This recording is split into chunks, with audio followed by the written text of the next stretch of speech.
Did you all survive the week of the underdog in the NFL? I'm talking Falcons, Jags over the Bills. You've got the Cowboys losing to the Broncos.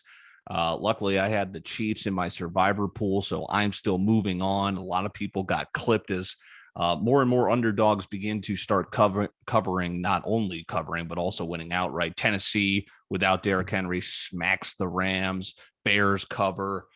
Packers cover without Aaron Rodgers, just crazy. So carnage all over. The Buccaneers won by simply not playing, by having the bye week, right? They got healthy. All these different contenders that we were talking in comparison with the Bucs start looking a little bit having chinks in the armor and whatnot.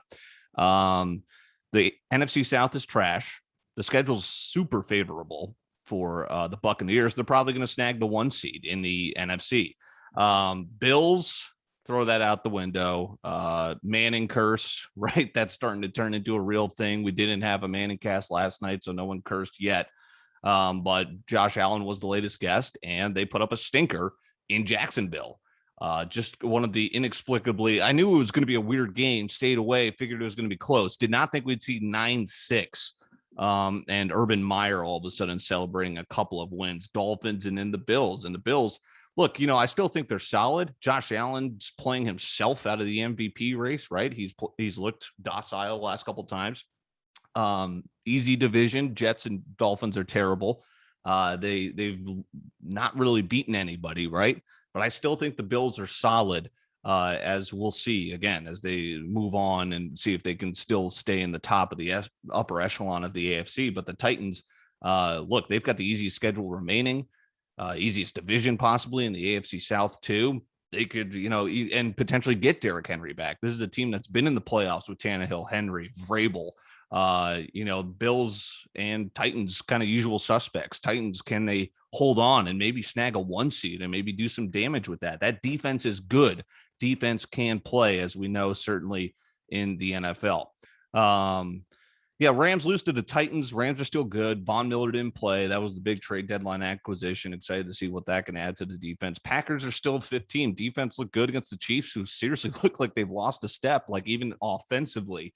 Jordan Love doesn't look great, but they're getting potentially Rodgers back. I know he just went on Pat McAfee today, and he said there's still hurdles left for him to come back. Russell Wilson is coming back, and he's coming to Lambeau for the Seattle Seahawks. So that's going to be interesting. Packers, I still think Rodgers coming back, they're going to be good.